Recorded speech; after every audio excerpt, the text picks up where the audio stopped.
Hello बच्चों, मैं Shivam sir और मैं आपको यहाँ पे यूट्यूब के माध्यम से एयरफोर्स और नेवी की स्पेशली फेस पढ़ाऊँगा। ठीक है, तो हमें जो ये टॉपिक पढ़ने हैं ये हमारे स्पेशली जो है एयरफोर्स के लिए और नेवी के लिए है। वैसे तो सभी एग्जाम्स के लिए जो हमारी फिजिक्स का टॉपिक हम पढ़ेंगे इसमें या जो भी फिजिक्स पढ़ेंगे वो सभी एग्जाम्स के लिए है, लेकिन स्पेशली हमारा ये नेवी और एयरफोर्स के बच्चों के लिए है। ठीक है, तो अगर आप में से जो भी एयरफोर्स या नेवी की तैयारी कर रहे हो तो इस वीडियो को जरूर देखो और कहीं ना कहीं ये वीडियो आपके लिए ही है। ठीक है, तो यहाँ पे जो भी बातें हम करेंगे या एयरफोर्स से, वैसे तो यार बहुत बड़ा सिलेबस होता है फिजिक्स का, बहुत सारी चीज़ें हैं, लेकिन हम यहाँ पर जो बातें करेंगे वो हमारी स्पेशली एयरफोर्स की होंगी या जो एग्जाम में क्वेश्चन आ रहे हैं वो एयरफोर्स से रिलेटेड ही आएंगे। ठीक है, या हम जो भी कंसेप्ट रिवाइज करेंगे उस कंसेप्ट में कहीं ना कहीं एयरफोर्स में कैसे क्वेश्चंस आते हैं, क्या आता है, उस सब के बारे में डिस्कस करेंगे। ठीक है, तो वैसे तो ऑफलाइन ही पढ़ाती थी पर बच्चों की रिक्वायरमेंट थी कि सर ऑनलाइन भी पढ़ाओ, तो यहाँ पे हम जो है ऑनलाइन स्टार्ट करेंगे और ये पहला ही वीडियो है और इस वीडियो के माध्यम से हम सारी चीज़ों को पढ़ेंगे। ठीक है, तो वैसे आज हम जो टॉपिक हमारा शुरुआत का है वो हमारा है ऑप्टिक्स। तो वैसे तो फिजिक्स की जो स्टार्टिंग होती है हमारी वो मात्रकों से होती है। फिजिक्स की शुरुआत कहाँ से हुई? राशियों से हुई है। राशियाँ कितने टाइप्स की होती हैं, विमाओं निकालने के बारे में, वेक्टर स्केलर क्वांटिटी क्या होती हैं, लेकिन अभी शुरुआत है चूंकि हमारी, तो आज हम जो है टॉपिक छोटा सा स्टार्ट करते हैं ऑप्टिक्स। ठीक है, तो इस टॉपिक्स में हमें पूरा पढ़ना है। अब क्योंकि ये प्रकाश की, हिंदी में इसको हम प्रकाश की बोलेंगे। अब ऑप्टिक्स है क्या? ठीक है, पहले तो ये समझते हैं जरा। तो एक ये अपने आप में बहुत बड़ी ब्रांच है हमारी फिजिक्स की। बेसिकली हमने इसको दो भागों में डिवाइड किया हुआ है। एक हमने डिवाइड किया हुआ है इसको किरण प्रकाश की में, और दूसरा हमारा जो भाग है वो कहलाएगा हमारा तरंग प्रकाश की। किरण प्रकाश की का मतलब हमारा क्या होगा? रे ऑप्टिक्स, और तरंग प्रकाश की का मतलब क्या होगा? Wave optics. अब इसमें भी हमें जो भी आज पढ़ना है या अभी हमें जो टॉपिक कवर करने हैं वो हमें करने हैं किरण प्रकाश की जो टॉपिक। ठीक है, अब किरण प्रकाश की क्या है, तरंग प्रकाश की क्या है, इन दोनों को खत्म करने से पहले प्रकाश की का मतलब समझते हैं कि ऑप्टिक्स क्या है। ठीक है, तो ऑप्टिक्स हमारी जो है वो साइंस की वो ब्रांच है जिसमें हम जो है लाइट के बारे में पढ़ते हैं। ठीक है, अब तो आपने लाइट के बारे में अच्छा खासा सुन रखा होगा। ठीक है, लाइट जो भी हमारा चीज हम देखते हैं सब लाइट पर बेस्ड है, तो पूरी की पूरी ऑप्टिक्स है, उसमें जो हमें पढ़ना है वो पढ़ना है लाइट के बारे में। ठीक है, अब लाइट क्या है, थोड़े से लाइट के बारे में चर्चा कर लेते हैं। अब लाइट का भी अपना बहुत बड़ा टॉपिक है, क्योंकि इसमें तो लाइट के बारे में पढ़ेंगे, इसमें तो लाइट के बारे में पढ़ेंगे, लाइट इलेक्ट्रोमैग्नेटिक वेव्स ही है, तो लाइट के बारे में बहुत ज्यादा पढ़ने वाले हैं। तो बेसिकली जो भी हमारी अभी टॉपिक्स चलेंगे कंटिन्यू वो लाइट से ही चलेंगे, तो अभी लाइट के बारे में ज्यादा ना पढ़ के थोड़ा सा हम पढ़ लेते हैं। ठीक है, तो बेसिकली अगर आपसे पूछता है कोई लाइट क्या है हमारी, तो जैसे ही आपके बारे में आपसे भी बोलता है लाइट क्या है, तो आपके दिमाग में तुरंत एक बात आ जाती है कि लाइट एक प्रकार की एनर्जी है। Light is a form of energy. ठीक है, जो प्रकाश एक प्रकार की क्या है? ऊर्जा है। अगर जैसे भी आपसे कोई बोलता है कि लाइट का, तो आप बताओगे light is a form of energy, तो ये हमारा एनर्जी का फॉर्म है। लेकिन एनर्जी बोलते ही आपको रुक नहीं जाना है। क्यों? क्योंकि हमारा एनर्जी के साथ साथ हम बोलेंगे कि इलेक्ट्रोमैग्नेटिक वेव्स। ठीक है, इसको हम क्या बोलेंगे? Electromagnetic waves. ये हमारा जो है मॉडर्न फिजिक्स का पार्ट है, विद्युत चुंबकीय तरंग। अगर बात करते हैं ऊर्जा की, तो विद्युत चुंबकीय तरंग की हम बात करेंगे, इलेक्ट्रोमैग्नेटिक। ठीक है, तो प्रकाश हमारे प्रकार की क्या ऊर्जा है, और ऊर्जा में पूरा ऊर्जा ना बोल के आप इलेक्ट्रोमैग्नेटिक वेव बोलोगे। इलेक्ट्रोमैग्नेटिक वेव क्यों बोलोगे? क्यों? क्योंकि बेसिकली हम बात करें तो प्रकाश है तो एनर्जी। ठीक है, अब जो हमारी वेव्स होती है वो भी एनर्जी को ट्रांसफर करती है, तो जो पूरी बात में बोलना जरूरी है वो हमारी है, क्या बोलना जरूरी है कि प्रकाश हमारी एक विद्युत चुंबकीय तरंग है। ठीक है, जिसकी सहायता से चीजों को देखते हैं। ठीक है, हम जो चीजों को देखते हैं या जो भी हम ऑब्जेक्ट्स को देखते हैं वो हम किसकी हेल्प से देखते हैं? लाइट की ऑब्जेक्ट हेल्प से। अगर लाइट नहीं होगी तो क्या हमें चीजें दिखाई देंगी? हमें चीजें कभी दिखाई नहीं देंगी। ठीक है भाई, क्या देखने का काम हमारा आंखों का है? वो बात सही है कि आंखों से इन चीजों को देखते हैं, लेकिन अगर लाइट नहीं होगी तो क्या हमारी आंखें देख पाएंगी? नहीं देख सकती। अगर अभी हम यहाँ पे अगर लाइट बंद कर दें तो क्या ये वीडियो शूट हो पाएगा? नहीं हो पाएगा। ये हमारी लाइट अगर ना आए, अगर कमरे में लाइट जल रही है, लाइट ना पड़े, तो कमरे में क्या हमें चीजें दिखाई देंगी? नहीं दिखाई देंगी। तो हम बोल सकते हैं कि हमें जो चीजें दिखाई देती हैं उसकी वजह क्या है? लाइट है। अब आंख तो जस्ट हमारे कैमरे की तरह बिहेव करती है। जो आंख हमारी है उसका जो बिहेवियर वो जस्ट किसकी तरह है? हमारा कैमरे की तरह है। लेकिन चीजों को दिखाई देना या ना दिखाई देना ये किसका काम है? हमारा लाइट का है। ठीक है, तो हम क्या बोलेंगे? लाइट जो हमारी प्रकार की ऊर्जा है, एनर्जी है, और एनर्जी साथ बोलेंगे इलेक्ट्रोमैग्नेटिक वेव है। कैसी वेव है हमारी? विद्युत चुंबकीय तरंग है। क्योंकि प्रकाश के बारे में बहुत कुछ बोला गया है। शुरुआत में प्रकाश को जस्ट एक वेव बोला गया था, लेकिन बाद में क्या बोला गया, जब हमारा मॉडर्न फिजिक्स की बात हुई तो बोला गया कि प्रकाश हमारी विद्युत चुंबकीय तरंग है, इलेक्ट्रोमैग्नेटिक वेव हुई। उसके बाद में ये बोला गया कि हमारा प्रकाश एक पार्टिकल है जिसको फोटोन के रूप में हम जानते हैं, ठीक है। इसके अलावा हमारी और भी बहुत सारी बातें हैं लाइट को लेके। तो फाइनली जो हमारा कंसेप्ट निकल के आया वो ये है कि लाइट हमारी इलेक्ट्रोमैग्नेटिक वेव है, ठीक है। और इलेक्ट्रोमैग्नेटिक वेव की जो हमारी संख्या वो 7 है। इलेक्ट्रोमैग्नेटिक वेव हमारी 7 वेव है। उनमें हमारे सबसे पहले गामा रे आती है, दूसरे नंबर पर हमारी एक्सरे आती है, तीसरे नंबर पर अल्ट्रावायलेट आती है, पराबैंगनी किरणें जिसको हम बोलते हैं, और पांचवें नंबर पर हमारी आती है विजुअल, ये हमारे बोलते हैं प्रकाश, ठीक है। इसको विजुअल लाइट भी कहते हैं। जो पांचवें नंबर पर जो लाइट आती है इसको हम बोलते हैं विजुअल लाइट। इसके बाद जो हमारा आता है वो आता है रेडियो। इसके बाद हमारा आता है माइक्रोवेव, इंफ्रावेव, इंफ्रा इसके बाद आता है, उसके बाद माइक्रो, और सबसे लास्ट में रेडियो। तो इस तरीके से हमारी ये 7 रे होती है, ठीक है। उन 7 में भी हमें किसको पढ़ना है, लाइट को, जो विजुअल लाइट है। इसमें भी हमारी 7 वेव्स होती हैं। एक विबज्योर के साथ हम पढ़ते हैं, इसमें भी हमारे 7 वेव्स होती हैं, ठीक है। और इन सबकी जो वेवलेंथ होती है अलग अलग होती है। इन सातों में जो हमें दिखाई देती है वो लाइट दिखाई देती है, इसको हम विजुअल भी कहते हैं। तो जो हम लोगों को दिखाई देता है वो लाइट दिखाई देता है, बाकी का ये 3 हमें दिखाई नहीं देते हैं और ना ही हमें ये 3 दिखाई देते हैं, ठीक है। ना हमें इंफ्रा दिखाई देगा, ना माइक्रो, ना रेडियो, और ना ही हमें यूवी, एक्स और ये दिखाई देगा, ठीक है। तो हमें जो पढ़ना है उसको पढ़ना है, लाइट को पढ़ना है। अगर हम बात करें लाइट के बारे में बेसिकली, तो लाइट की जो वेवलेंथ होती है हमारी वो अप्रॉक्स होती है 3900 एंगस्ट्रॉम से लेकर लगभग 7800 एंगस्ट्रॉम। अब इस बात को कई अलग अलग बुकों में अलग नाम से दिया गया है। तो इस बुकों में बोला गया 4000 एंगस्ट्रॉम से 8000 एंगस्ट्रॉम के बीच में, कहीं कहीं 3900 या 3800 एंगस्ट्रॉम से 8000 के बीच में। तो अप्रॉक्स हम याद रखते हैं कि 3900 एंगस्ट्रॉम से 7800 एंगस्ट्रॉम के बीच में होती है, ठीक है। 78,100 हमारा एंगस्ट्रॉम। अब इसमें हमारे बहुत सारी होती है ना, अब जैसे 7 ये हो गई, तो सबकी हमारी वेवलेंथ अलग अलग होगी। हमें पता है कि रेड जो हमारी कलर होता है उसकी वेवलेंथ सबसे कम होती है, या वॉयलेट हमारा होता है इसकी रेड हमारा की वेवलेंथ सबसे ज्यादा होती है, और वॉयलेट की वेवलेंथ हमारी सबसे कम होती है। तो इनमें जो हमारा रेंज है वेवलेंथ का वो हमारा ये है। अब हम ध्यान से देखेंगे, जो हमारा विजुअल, ये हमारा वॉयलेट है लास्ट में, इसकी 3900 एंगस्ट्रॉम होती है, और जो रेड है हमारी उसकी 7800 एंगस्ट्रॉम होती है, और रेड कलर की वेवलेंथ सबसे ज्यादा होती है। ये हम आगे भी पढ़ेंगे जब ऑप्टिक्स को पढ़ेंगे पूरा। तो ये सब बातों को हमें सीखना है, ठीक है। तो हमें याद क्या से रखना है प्रकाश के बारे में, कि प्रकाश की जो हमारी तरंग है वो 3900 एंगस्ट्रॉम से 7800 एंगस्ट्रॉम होती है, ठीक है। और जो लाइट की स्पीड होती है हमारी वैक्यूम में, जो वैक्यूम में हमारी लाइट की स्पीड है निर्वात में, वो होती है 3 × 10⁸ मीटर पर सेकंड, ठीक है। अब ये वैक्यूम में है और जो कि सबसे ज्यादा है, ठीक है। तो भाई प्रकाश जो में सबसे ज्यादा इसकी स्पीड है वो किसकी होती है, लाइट की होती है, 3 × 10⁸ मीटर पर सेकंड, और इससे भी हमारा और ज्यादा कुछ नहीं होता है, ठीक है। जैसे हम बात करें कि आइंस्टीन का इक्वेशन भी हमारा ब्रह्मांड ऊर्जा में संबंध वाला, तो उसमें भी हमारा क्या E=mc² है, जहाँ पे c प्रकाश का वेग है।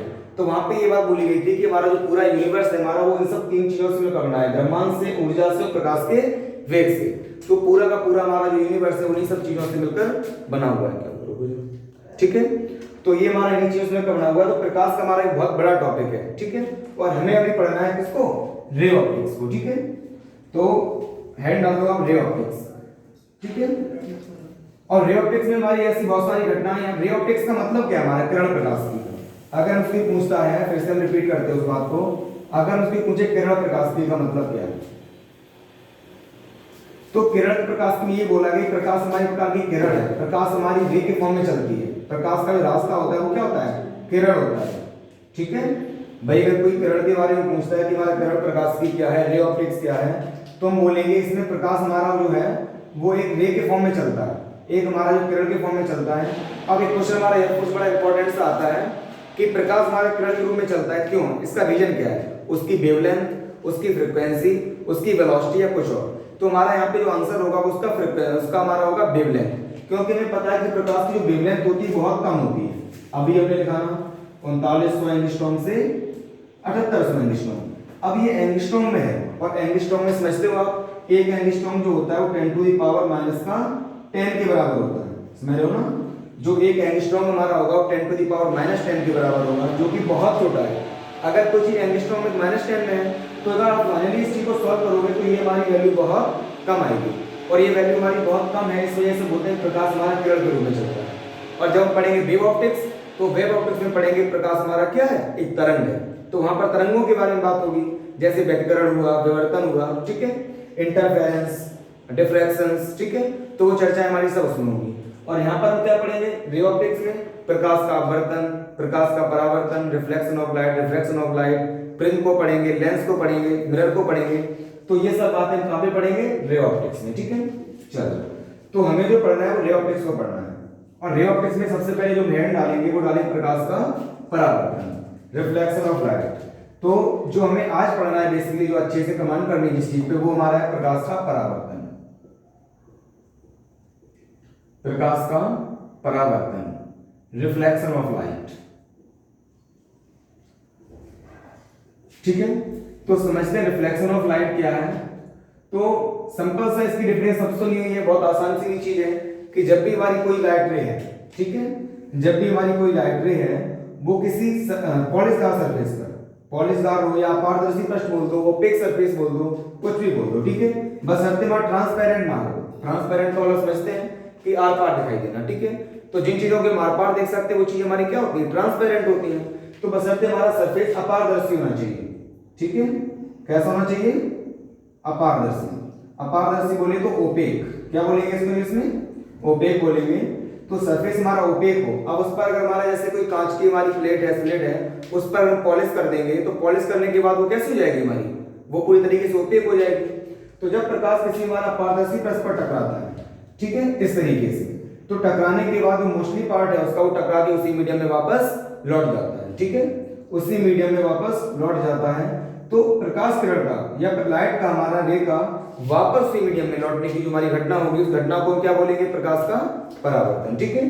फिर से रिपीट करते हैं कि जब भी हमारी कोई लाइट रे किसी पॉलिश वाले सरफेस पर टकराएगी, तो टकराने के बाद उसका जो मोस्टली पार्ट है हमारा, वो उसी मीडियम में वापस लौट जाएगा। तो उसके वापस लौटने की जो हमारी घटना हुई, उस घटना का नाम हमारा क्या है, प्रकाश का परावर्तन, ठीक है।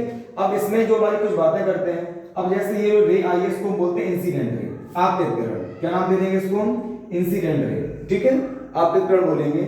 अब इंसिडेंट रे जब हमारी इस पर टकराती है, ये चूंकि हमारा भी प्लेन सरफेस है, ठीक है, और हम आगे देखेंगे जो परावर्तन हमारा होता है वो हर एक सरफेस से हो सकता है, चाहे वो हमारी प्लेन हो, चाहे वो हमारी स्फेरिकल हो, चाहे वो हमारी कर्व्ड हो, टेढ़ी मेढ़ी हो, कोई भी सरफेस हो, बशर्ते वो अपारदर्शी हो, प्रकाश हमारा पार करके दूसरे माध्यम में ना जा पाए, ठीक है, तो वहां पे हमारा परावर्तन होगा, वो हमारी कैसी भी सरफेस हो। तो ये हमने चूंकि हमारी प्लेन सरफेस बनाई हुई है, तो प्लेन सरफेस के ये इंसिडेंट रे है, तो यहाँ पर एक लाइन ड्रॉ करते हैं 90 डिग्री पर, ये हमारा इस प्लेन के 90 डिग्री पर लाइन ड्रॉ करते हैं जो कि इसके परपेंडिकुलर है, इसका नाम देते हैं अभिलंब, ठीक है, इस किरण है इसका नाम दे देते हैं अभिलंब दे देते हैं, ठीक है, नॉर्मल। अब ये नॉर्मल क्यों हमने जो है बनाया, इसका भी रीजन हमारा है, क्योंकि ये हमारी क्या है, प्लेन सरफेस हो गई। अब ये रे आई है और ये आई है, इसके जस्ट दो भागों में ये डिवाइड कर रही है, क्योंकि ये हमारा 90 डिग्री पर, अब अगर ये 90 डिग्री पर है तो ये जो लाइन हमारी है वो इन दोनों को दो भागों में क्या कर रही है, हमारी बांट रही है, ठीक है। और हम जब भी एंगल बनाएंगे, जैसे हमारी राइट रे आई है तो किस एंगल से आई होगी, या टकराने के बाद वो किस एंगल से गई होगी, किस एंगल से उसका परावर्तन हुआ होगा, किस एंगल से हमारा वर्तन रिफ्लेक्शन हुआ होगा, रिफ्लेक्शन हुआ होगा उसका, तो वो एंगल चेक करेंगे हमेशा अभिलंब से। वो एंगल कहां से चेक करेंगे, हम हमेशा नॉर्मल से चेक करेंगे वो, और नॉर्मल हमारा जो है नॉर्मल से, ठीक है। तो जैसे जो रे आई इसका नाम दे देते हैं आपतित किरण, और जो रे हमारी गई उसका नाम क्या देते हैं, परावर्तित किरण, और एंगल हमारा हमेशा कहां से चेक होगा, अभिलंब के साथ। अब अभिलंब के साथ जो हमारा इंसिडेंट रे का एंगल होता है इसको हम आई बोल देते हैं, और ये कहलाता है हमारा इंसिडेंट एंगल, और अभिलंब के साथ जो हमारा रिफ्लेक्टेड एंगल होता है उसको मार से बोल देते हैं, और ये कहलाता है रिफ्लेक्टेड एंगल, ठीक है। तो एंगल हमारे दो होते हैं, इंसिडेंट एंगल होता है, रिफ्लेक्टेड एंगल होता है। अब ये एंगल हो गए, ठीक है। तो ये पूरी प्रोसेस जो हमारी कहलाती है वो कहलाती है हमारा प्रकाश का परावर्तन, ठीक है। तो अब ठीक है, तो समझ में आया ना आपको कि जब भी कोई लाइट रे हमारी किसी ऑब्जेक्ट सरफेस पर टकराती है, तो टकराने के बाद जो मोस्टली पार्ट है उसका वो उसी माध्यम में लौट जाता है। इस फेनोमेना को क्या बोलते हैं, प्रकाश का अपवर्तन कहते हैं, ठीक है। समझ में आया, रफ कर दें इसको। चलो इसके पहले हमारे यहाँ पे इंपॉर्टेंट बात आती है प्रकाश परावर्तन के नियम, परावर्तन के नियम, law of reflection, law of reflection. तो परावर्तन के नियमों में क्या पढ़ना है? तो पहला जो हमारा नियम है वो सबसे इंपॉर्टेंट यही है। और एक चीज फिर से रिपीट कर देते हैं कि हम परावर्तन के नियमों को पढ़ने वाले हैं, और जो परावर्तन के नियम है, रिफ्लेक्शन के लॉ, ये हमारे सभी सरफेसेस के लिए लागू है, चाहे वो कैसी भी सरफेस हो। इस दुनिया की हमारी कोई भी सरफेस हो, चाहे वो प्लेन सरफेस हो, चाहे वो ऑपेक सरफेस हो, इस दुनिया की हमारी कैसी भी सरफेस हो, ये जो लॉ है हमारे वो हर एक सरफेस के लिए एप्लीकेबल है, चाहे कैसी भी सरफेस हो। ठीक है, तो हम सभी सरफेस की बात करेंगे। यहाँ पे मैंने बताया कि प्लेन सरफेस। तो पहला तो हमारा ये है कि जो एंगल इंसिडेंट एंगल होता है बराबर होता है एंगल रिफ्लेक्शन के। ठीक है, angle of incidence equals to angle of reflection. जो आपतन कोण होता है वो हमेशा परावर्तन कोण के बराबर होता है। अच्छा, आपतन कोण परावर्तन कोण के बराबर क्यों होता है, इसका भी रीजन देख लो जरा। क्योंकि हमने नॉर्मल ड्रॉ किया था अभी, वो हमने दोनों लाइनों के मिड पे किया था, क्योंकि परपेंडिकुलर है। और अगर ये परपेंडिकुलर है तो दोनों लाइन से क्या है, मिड पे है। और अगर ये दोनों लाइन के मिड पे है तो आधा एंगल, जितना एंगल ये होगा उतना एंगल ये होगा। तो हमारा जो एंगल आई है वो हमेशा हमारा एंगल आर के बराबर होगा। ठीक है, क्या बोलेंगे हम, angle of incidence, angle of incidence equals to angle of reflection.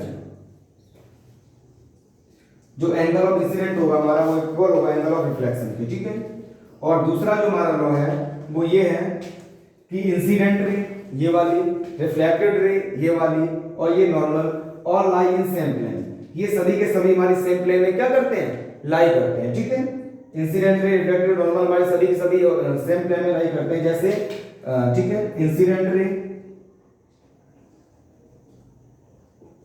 Reflected ray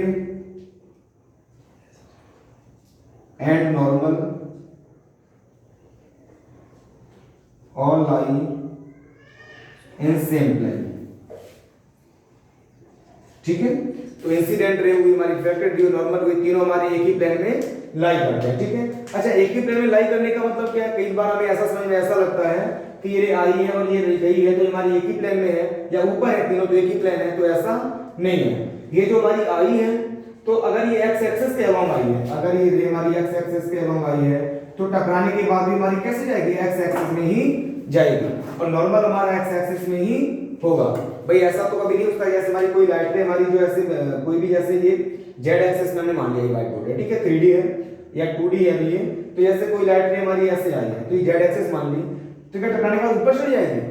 भाई जैसे ये इसकी जेड एक्सिस हो गई, ये इसकी हमारी एक्स एक्सिस हो गई, तो लाइट जब टकराएगी तो क्या ऊपर चली जाएगी? ऐसा तो नहीं होगा।